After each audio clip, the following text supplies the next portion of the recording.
네, 이어서 다음 발표는 클라우드 배포, 운영, 보안 강화 전략이라는 주제로 하시코프 코리아 김정훈 전무께서 발표해 주시겠습니다. 김정훈 전무를 큰 박수로 맞이해 주시기 바랍니다.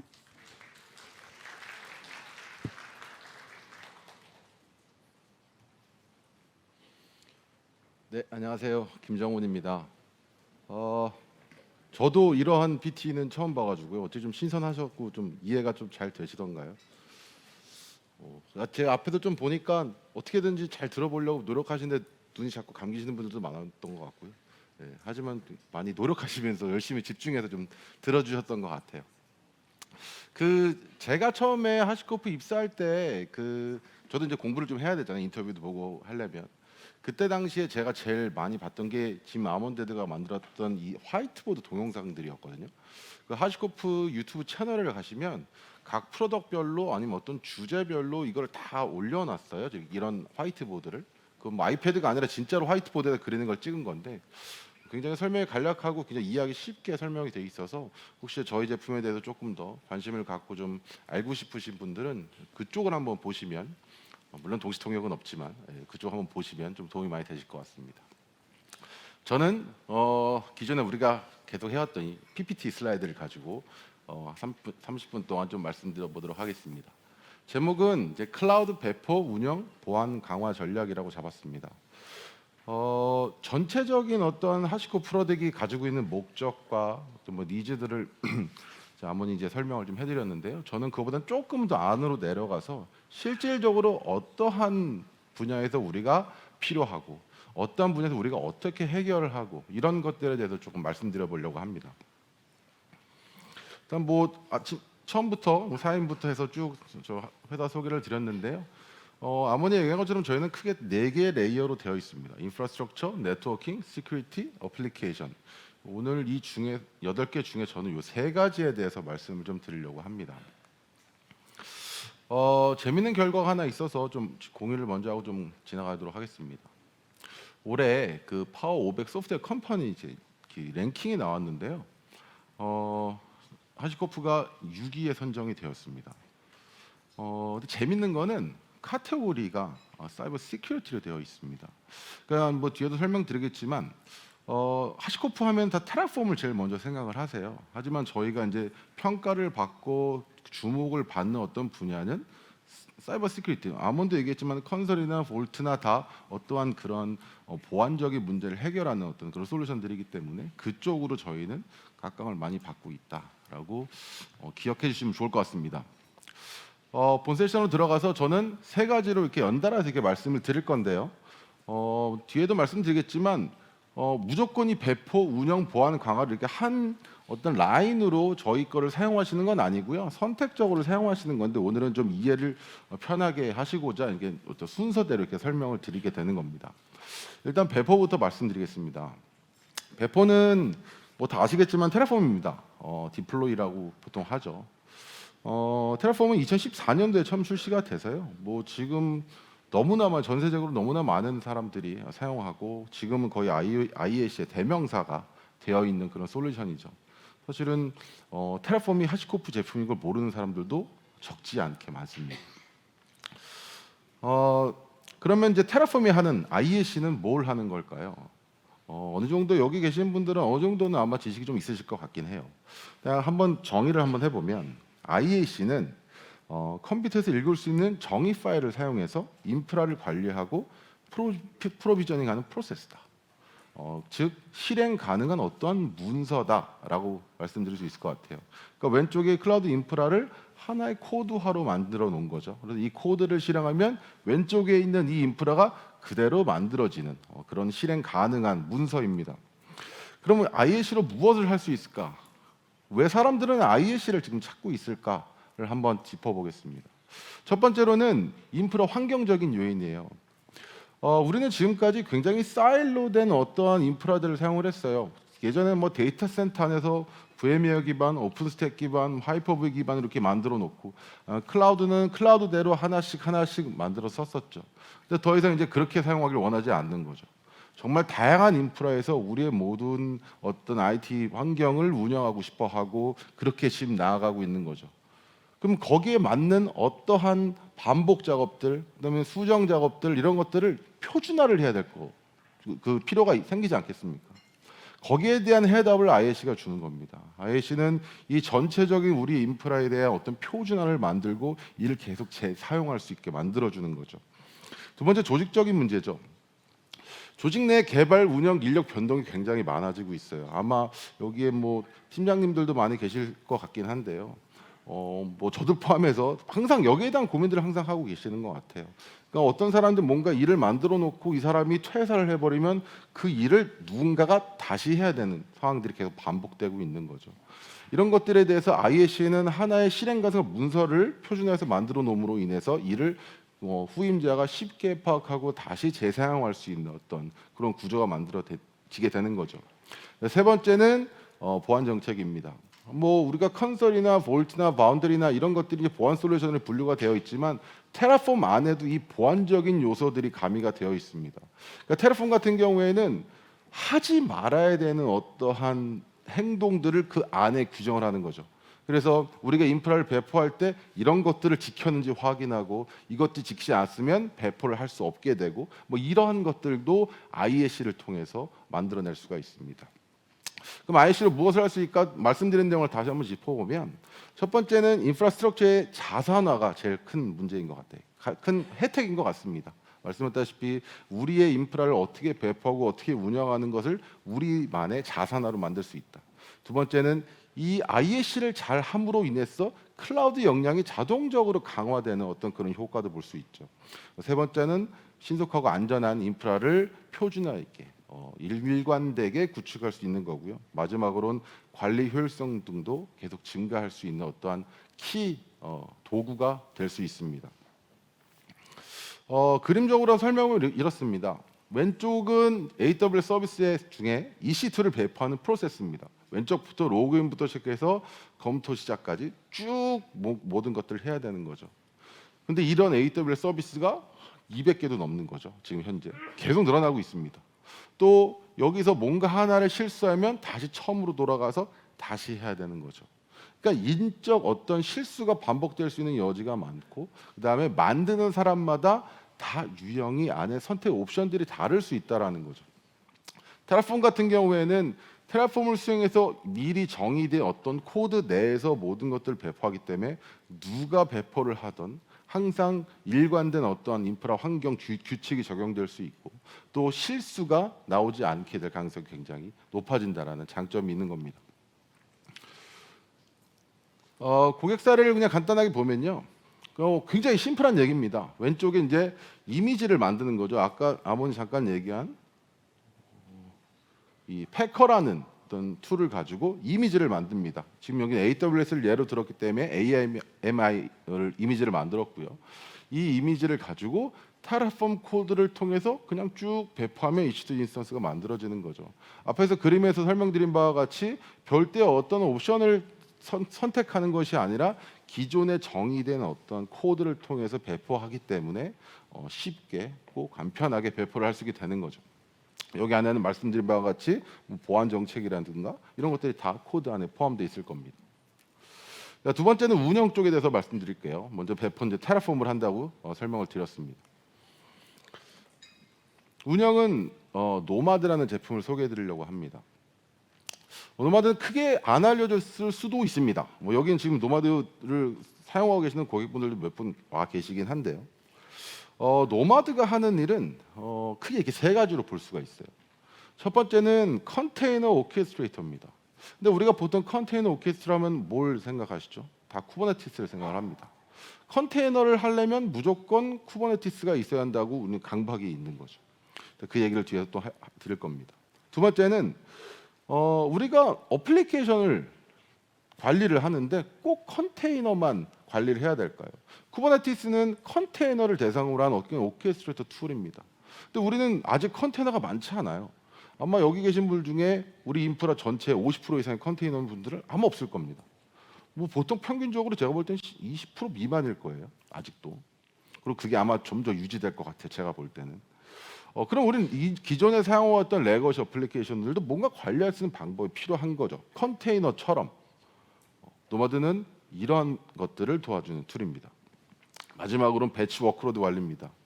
컨테이너가 됐던 그냥 일반적인 레거시 어플리케이션이 됐던 우리가 일관된 어떠한 스케줄러를 만들고 얘가 잘 동작하는지 확인하고 어떤 일정 시간에 얘를 계속 돌려줄 수 있는 뭔가 그런 툴도 오케스트레이터 툴도 필요한 거죠.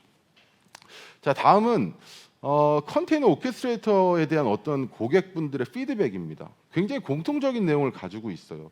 그리고 아까 좀 일찍 오신 분들은 들으셨는지 모르겠는데 아까 전에 노마드에 대한 아까 동영상이 LG U 플러스 고객분이 해주신 게 있습니다. 거기에 핵심 포인트는 뭐였냐면 노마드는 쉽고 가벼워요, 간편해요 이런 얘기였습니다. 여기 한번 보시면 이제 인텔의 어떤 자료인데요. 우리는 오케스트레이션 자체만을 원합니다. 다른 건 필요 없다는 거죠. 우리는 그냥 오케스트레이션 컨테이너 오케스트레이션 간단한 요것만 있으면 되는 거예요. 두 번째 GitHub 엔터프라이즈가 다 쿠버네티스를 사용하고 있다고 생각을 하지만 사실 저 안에 노마드가 들어가 있습니다. 로블록스는 유명하죠. 유명한데 로블록스는 워낙에 하시코프 제품을 많이 사용하는 걸로 유명하기도 합니다. 이렇게 빨간 글씨 보면 누군가가 쿠버네티스를 쓰고 있기 때문에 막연히 필요하다고 느낍니까? 이렇게 인터뷰를 한 거죠. 우리는 그럴 필요가 없다라는 거죠. 너무 복잡하고 어려운데 그리고 그 많은 기능이 다 필요도 없는데 굳이 쿠버네티스를 해야 되냐. 다음 피드백 보면 여기 노마드가 훨씬 쉬웠다라는 얘기가 있고요. 밑에는 쿠버네티스만을 위한 별도의 팀이 필요할 정도였다. 그래서 노마드로 바꿨다 이런 겁니다. 저는 여기서 노마드가 쿠버네티스보다 더 좋은 솔루션이라고 말씀드리는 건 아닙니다. 왜냐하면 쿠버네티스는 굉장히 많은 기능, 정말 광범위한 기능들을 갖고 있기 때문에 노마드가 그걸 다 충족하지는 못합니다. 하지만 우리가 간편하게 컨테이너 서비스를 올리고 간단하게 컨테이너 환경을 운영하는 데 있어 노마드도 충분하다는 말씀을 드리는 거고요. 이따가 이제 고객 사례 때 여기에 대한 내용이 아마 설명이 될 것 같습니다. 이따 이 그림이 또 아마 또 나올 것 같긴 한데요. 예, 그냥 간단히 설명드리면 이렇습니다. 테라폼에서 이제 배포를 하는 거죠. 아니면 EC2는 테라폼에서 쭉 배포를 할 겁니다. 근데 컨테이너 같은 경우에는 테라폼에서 노마드의 명령을 실행시키고 노마드에서 컨테이너를 만들고 배포를 하는 거죠. 근데 또 하나 특이한 거는 밑에 EC2 인스턴스에 배치 잡과 스케줄러 잡이 있죠. 그러니까 어플리케이션에 대한 어떠한 컨트롤, 오케스트레이터도 이쪽에서 배포를 해서 이 컨테이너뿐만 아니라 레거시 어플리케이션까지도 노마드에서 같이 함께 관리할 수 있는 환경이 만들어지는 겁니다. 쿠버네티스보다는 훨씬 쉽고 간편하고 가벼운 환경이 될 겁니다. 그래서 운영은 간단한 예로 소개를 드렸지만 이제 노마드라는 제품을 소개해 드렸습니다. 이제 보안 강화에 대해서 말씀드리겠습니다. 아까 아몬이 얘기한 것처럼 보안에는 컨설, 볼트, 바운더리가 있습니다. 근데 오늘은 저는 이제 볼트에 대해서만 좀 말씀드리려고 합니다. 볼트도 테라폼과 동일하게 2014년도에 출시가 됐습니다. 테라폼하고 거의 직후에 바로 출시가 됐고요. 지금 전 세계적으로 한 1,300개 고객사가 볼트를 이제 구매해서 사용하고 계십니다. 아까 처음에 그 사이버 시큐리티 부분에서 저희가 6위를 차지했다고 말씀드린 바와 같이 작년에 AWS 파트너 상을 받았는데요. 그 역시도 AWS 파트너 오브 더 이어 시큐리티 파트너입니다. 그만큼 AWS 환경에서 저희가 시큐리티 쪽으로 굉장히 많은 영향을 끼치고 있다라는 어떤 반증이 되기도 할 것 같습니다. 볼트로 할 수 있는 것들은 굉장히 유스케이스가 다양합니다. 왜냐하면 우리는 너무나 다양한 환경들을 사용하고 있고 너무나 다양한 어플리케이션을 사용하고 있기 때문에 거기에 맞춰서 디자인하는 것이 굉장히 많을 수 있습니다. 근데 대표적으로 우리가 지금 가장 받아들이기 쉽고 우리에게 가장 많이 필요한 유스케이스를 뽑아서 이렇게 설명을 드리고 있는데요. 보통 저는 이렇게 5개 혹은 6개 정도를 말씀드립니다. 첫 번째는 클라우드 접근키 관리, 그다음에 DB 크리덴셜, 그다음에 서버 접근키, 그다음에 각종 접근키 중앙 저장, 키밸류 스토어죠. 마지막은 데이터 암호화 관리입니다. 오늘은 이 중에서 2가지만 시간 관계상 설명드리려고 합니다. 첫 번째는 클라우드 접근키 관리고 두 번째는 데이터베이스 크리덴셜, 데이터베이스 크리덴셜 자동화 관리라고 표현할 수 있을 것 같아요. 첫 번째 퍼블릭 클라우드 접근키 관리입니다. 그냥 AWS 크리덴셜이라고 부르기도 하고요. 뭐 키 액세스 키라고 부르기도 하고 뭐 합니다. 먼저 이제 피해 사례를 한번 좀 보겠습니다. 데일리 시큐에서 나왔던 기사인데요. 해커에게 AWS 접근 권한을 탈취당해서 639만 명의 고객 정보 유출된 기업이 있다. 그래서 뭐 과징금을 맞았다. 뭐 이런 얘기고요. 두 번째는 크리덴셜 탈취로부터 오는 위협 빠르게 대응하려면 이게 계속 이제 화두가 되니까 여기에 맞춰서 어떤 대응을 해야 된다는 어떤 경고에 가까운 그런 기사도 있었고요. 세 번째 기사가 좀 재밌습니다. 우리가 항상 사용하는 핸드폰에 있는 안드로이드 앱과 뭐 iOS 앱들을 보면 그것들 안에 AWS 크리덴셜이 그대로 기입돼 있다는 거죠. 뭐 뒤에서 이제 하나씩 설명드리겠지만 우리가 그 앱 안에 코드를 열어봤더니 그런 키들이 있고 실질적으로 그 키가 진짜 AWS 접근이 된다라는 거죠. 그러면 어떤 해커가 그 키를 가지고 어떤 행위를 하면 무조건 그건 다 먹히게 되는 그런 구조가 되는 거죠. 그게 뭐 한두 개가 아니었다라는 얘기고요. 공통점을 보면 말씀드린 바와 같이 퍼블릭 클라우드 접근 키가 유출이 된다는 어떤 그런 공통점을 갖고 있습니다. 그럼 어떤 문제점을 정확히 갖고 있는지 한번 설명드려 보겠습니다. 아까도 잠깐 얘기가 나왔는데 뭐 휴먼 투 머신, 머신 투 머신 뭐 이런 얘기가 나왔었잖아요. 볼트도 비슷한 얘기입니다. 위에가 휴먼, 밑에가 머신이라고 보시면 될 것 같아요. 자, 우리가 클라우드에 접속하려면 어떤 액세스 아이디와 시크릿 아이디를 입력을 해서 들어갈 거잖아요. 우리는 이걸 어떻게 관리하죠? 엑셀 관리 대장으로, 패스워드 관리 대장. 우리는 뭐 몇십 년, 수십 년 동안 이렇게 관리해 왔어요. 그렇기 때문에 잘 정리해서 이걸 보고 이렇게 입력해서 들어가게 되죠. 어떤 문제가 있으냐? 사용자가 뭐 퇴사자나 협력업체 직원들이 이것들을 계속 가지고 있다 보니까 이게 유출될 수 있는 어떤 경로가 점점 많아지는 거죠. 이것을 이제 우리는 이제 시크릿 스프롤이란 어떤 현상이라고 얘기를 합니다. 자, 밑에는 머신 투 머신이에요. 아까도 말씀드렸다시피 어플리케이션 안에 그 소스 코드 이렇게 있을 거잖아요. 그 소스 코드 안에 키들이 그대로 액세스 아이디하고 시크릿 아이디가 그대로 입력이 되는 게 너무 많다는 거죠.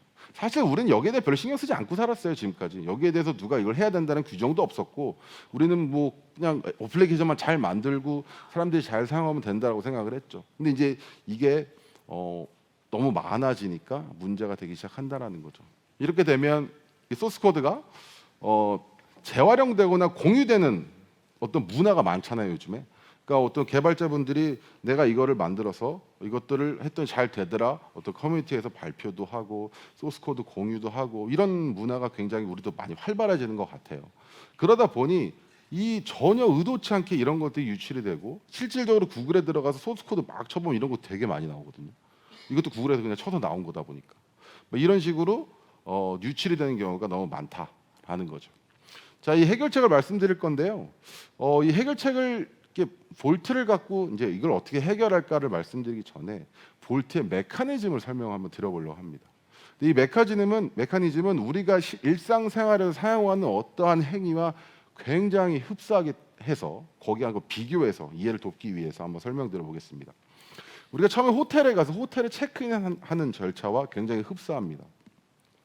우리가 처음에 호텔에 들어가서 방을 카드키를 받는 거죠. 방키를 받으려면 제일 먼저 리셉션에 가죠. 똑같습니다. 우리가 클라우드에 들어가려면 리셉션에 가야 돼요. 그 리셉션이 볼트라고 보시면 됩니다. 그럼 우리가 호텔 투숙객이 리셉션 가서 우리가 누군지 아까도 계속 얘기 나왔지만 아이덴티티죠. 우리가 누군지 증명을 해야 돼요. 우리는 지금 뭐 신분증이나 여권을 통해서 내가 누군지 증명을 합니다. 우리 여기도 클라우드도 마찬가지예요. 우리가 누군지 인증을 해야 돼요. 볼트한테 옥타를 연대할 수도 있고 뭐 LW를 쓸 수도 있고 AD를 쓸 수도 있어요. 아니면 그냥 단순히 ID 패스워드 만들 수도 있습니다. 그래서 볼트에게 내가 누군지 인증을 합니다. 그 다음에 그 리셉션은 카드 키를 하나 꺼내서 이 카드 키에다가 조건을 줘요. 예를 들어서 이 카드 키로 올라갈 수 있는 엘리베이터는 2층만 갈 수 있고요. 이 카드 키로 들어갈 수 있는 방은 208호 하나만 들어갈 수 있고, 그다음에 이 기간이 중요하죠. 이 기간은 3일 동안, 2박 3일 동안만 사용할 수 있다는 어떤 조건을 만들어서 키를 주게 됩니다. 우리도 똑같이 해야 되지 않을까요? 우리도 볼트가 접근 키를 만들어서 사용자한테 주는 거예요. 근데 여기도 조건이 있습니다. 이 시크릿은 AWS만 들어갈 수 있고 그 중에서도 S3만 들어갈 수 있고 그다음에 기간은 하루만 사용할 수 있고, 그다음에 접근하는 소스의 위치는 어디고 이런 조건들을 주는 거예요. 그걸 만들어서 이제 키들을 발급을 이제 해주는 겁니다. 그럼 이제 그 키를 가지고 들어가게 되겠죠. 그래서 호텔의 경우에 카드키는 객실에 대한 임시 출입 허가라고 볼 수 있고요. 두 번째는 이제 볼트 같은 경우에는 클라우드에 접근할 수 있는 임시 접근 키라고 말씀드릴 수 있을 것 같아요. 메커니즘 굉장히 비슷하죠. 그럼 이거 실질적으로 어떻게 하는지 한번 보겠습니다. 아까 처음에 설명드린 두 가지의 문제예요. 패스워드 관리 대장과 그다음에 앱에 평문으로 기입된 하드 코딩, 이 두 가지 문제.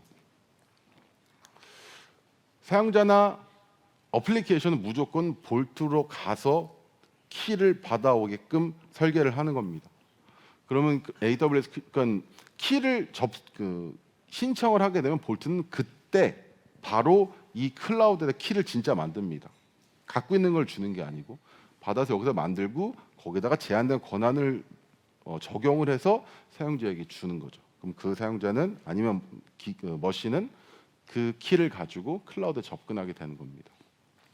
접근키 신청하는 방법은 뭐 GR을 할 수도 있고 CL을 할 수도 있고 API를 할 수도 있어요. 여러 가지 환경에 맞게 하면 되고요. 밑에 한번 보면 우리는 획득을 하기 위한 어떤 코드를 이제 앱에다 입력을 하는데 이제 시크릿 아이디는 없어지는 겁니다. 왜냐하면 볼트한테 가서 키를 받아오는 어떤 절차만 적어놓게 되는 거죠. 그러니까 이 코드가 외부에 유출이 되더라도 더 이상 우리 진짜 실질적인 AWS 크리덴셜, 퍼블릭 클라우드 크리덴셜이 유출되는 일은 발생하지 않게 될 겁니다. 사례 한번 보겠습니다. 이 고객은 여기도 와 계시긴 하는데요. 네. AWS 환경이고요. 그다음에 온프림에서 AWS 들어가는 어떤 그 보안을 강화하는 구성입니다. 이거 보시면 사용자와 그다음에 어플리케이션 둘 다 이제 해당이 되는데요. 사용자 같은 경우에는 사내 포털을 통해서 접근키를 신청을 하고 사용자 인증을 하죠. 아이덴티티 확인을 하는 거죠. 그러면 승인을 받습니다. 승인을 받으면 볼트가 키를 넘겨주고 그 키를 가지고 AWS에 들어가는 구조가 됩니다. 포털에 좀 많은 기능이 좀 녹아들어 있고요. 가장 이 회사에 맞게 회사의 프로세스에 가장 적합한 어떤 그런 프로세스가 저 안에 들어가 있습니다. 물론 그 뒤에 백 엔진은 다 볼트가 만들어서 제공하는 구조로 되어 있고요. 밑에 애플리케이션 같은 경우에는 직접 볼트를 호출해서 키를 받아오는 구조로 되어 있습니다. 왜냐하면 머신이다 보니까 코드로 모든 것들을 해야 되겠죠. 이 코드를 가지고 볼트로부터 키를 받아와서 그 키를 가지고 AWS 들어가는 게 되는데 이 모든 키들은 다 조건이 있는 키들이 되는 겁니다. 이 퍼블릭 클라우드 크리덴셜에 대한 어떤 규정이, 그러니까 우리만의 규칙이 사실 잘 없는 것 같아요. 아직 클라우드 접근기에 대한 어떤 표준화된 보안 정책이 회사에 잘 없는 것 같습니다. 이제는 하시코프와 함께 볼트와 함께 클라우드 접근키에 대한 어떤 보안 표준화를 만들어야 될 시점이 아닌가 이렇게 말씀드릴 수 있을 것 같아요. 그래서 지난 10년간의 대규모의 이런 어떤 크리덴셜에 대한 어떤 사고를 겪은 고객분들의 한 80% 이상이 볼트를 도입해서 지금 그걸 안전하게 지키고 있고요. 아까 제로 트러스 얘기 잠깐 나왔는데요. 제로 트러스의 전체적인 아키텍처를 하시코프와 함께 지금 하고 있는 고객분들도 3,000개 이상 되니까요. 여기에 관심이 있으신 분들은 저희 쪽에 연락을 주셔서 좀 거기 고객분들에 맞는 어떤 그런 얘기를 한번 들어보시면 좋을 것 같습니다. 두 번째는 DB 크리덴셜 관리예요. DB 크리덴셜 관리는 굉장히 심플한 얘기이기도 합니다. 하지만 굉장히 중요하고 굉장히 좀 언급하기가 되게 어려운 얘기이기도 해요. 일단 이걸로 시작해 보려고 합니다. ISMS 인증. ISMS 인증이 이제 뭐 P나 그냥 ISMS가 있는데요. 여기에 대해 요즘에는 이게 너무나 광범위해져서 웬만하면 다 여기에 들어가는 것 같아요. 그래서 이 인증을 무조건 받아야 되는 어떤 그런 지금 사회가 돼가고 있는 거고요. 중요한 건 뭐냐면 이걸 1년마다 받아야 된다는 거예요. 사실 뭐 3년이라고 처음엔 얘기를 하지만 결국은 매년 받아야 되는 어떤 그런 심사가 돼가고 있죠. 네, 크게 보면 뭐 ISMS가 있고 ISMSP가 있는데 저희는 뭐 그 두 개가 상관없어요. 그러니까 ISMS의 한 항목에 우리가 해결 방안이 있기 때문에 두 개가 뭐가 되던 간에 저희 쪽하고 다 연관이 있다고 보시면 됩니다. 뭐 중요한 어떤 크리덴셜 관리 쪽에 대한 것만 좀 약간 추려 본 건데요. 중요한 건 사실 여기 있습니다. 안전한 비밀번호 작성 규칙 및 주기적 변경 필요. 우리나라에서 DB 크리덴셜을 주기적으로 변경하는 회사는 많지 않을 겁니다. 왜 그러냐면 DB 크리덴셜을 변경한다는 얘기는 거기에 들어가는 모든 인프라의 코드를 다 바꿔야 되거든요. 그렇기 때문에 실질적으로 이거를 지킬 수가 없어요. 하지만 ISMS에서 이거를 하라고 돼 있어요. 뭐 인더스트리마다 다르지만 3개월도 있고 6개월도 있고 그렇습니다. 요거를 한번 해결해 보려고 합니다. 현재 데이터베이스 관리, 변경뿐만 아니라 데이터베이스 관리에서도 굉장히 좀 문제점이 있어요. 아까 전에 AWS 크리덴셜 같은 경우에도 너무나 많이 퍼져서 유출이 될 가능성이 많다고 말씀드렸는데 DB도 마찬가지예요. 실제로 또 DB 같은 경우에는 루트 패스워드가 변경되지 않고 운영되는 경우도 굉장히 많죠. 왜냐하면 그걸 변경한다는 얘기 또 많은 것들을 변경해야 되기 때문에 굉장히 어렵습니다. 두 번째는 시크릿 배포, 그러니까 크리덴셜 배포 갱신의 모든 작업을 수동. 말씀드렸다시피 DB 하나만 바꾸면 끝나는 게 아니라 거기에 연관된 모든 것들을 변경을 해야 된다는 거죠. 그래서 결과론적으로는 굉장히 쉽지 않다라는 게 지금까지의 결론입니다. 하시코프가 방법을 한번 드려보겠습니다. 지금 이 패스워드, DB 패스워드를 바꾸려면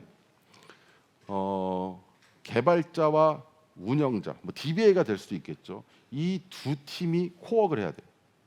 이게 사실 되게 어려운 얘기거든요. 현실적으로. 자, 프로세스를 보면 이렇습니다. 운영자가 데이터베이스 패스워드를 데이터베이스에 바꿉니다. 그러면 개발자는 변경된 패스워드가 뭐냐라고 물어봐요. 아니면 뭐 바로 알려줄 수도 있겠죠. 그러면 개발자가 그 패스워드를 받아서 자기 PC에 잘 저장해서 패스워드 대장 만들어 놓고 그 다음에 어플리케이션에다가 그걸 다 업데이트를 쳐야 됩니다. 그리고 예를 들어서 DB 같은 경우는 와스가 가장 많이 들어가겠죠. 그러면 와스 같은 경우에는 바꾸면 무조건 재부팅해야 되거든요. 그러니까 하나하나 업데이트하고 재부팅을 해야 되는 그런 구조를 가지고 있습니다. 굉장히 현실적으로 어려운 얘기이죠. 자, 볼트가 어떻게 바꾸는지 보겠습니다. 일단 개발자는 손 하나도 안 대도 됩니다. 개발자는 이 일에 이 잡에서는 무감합니다. 운영자는 기존의 테라폼으로 이 변경하는 스크립트를 미리 짜놓습니다. 그리고 테라폼 코드를 실행을 시키죠. 그럼 테라폼은 볼트를 호출해서 볼트가 데이터베이스 패스워드를 다 바꾸고 각 앱 어플리케이션 다 들어가서 거기 있는 그 코드들 다 업데이트를 다 칩니다. 그 업데이트가 다 완료가 되면 자동으로 리부팅을 시키는 거죠. 리부팅을 시키기 때문에 정기적인 PM은 있어야 됩니다. 다운타임은 가져가야 되는 건 맞습니다. 하지만 모든 것들이 자동화돼서 이루어지고 이 다운타임도 길지 않을 겁니다. 재부팅하는 시간이니까요. 이렇게 하면 DB 패스워드를 주기적으로 바꿀 수 있습니다.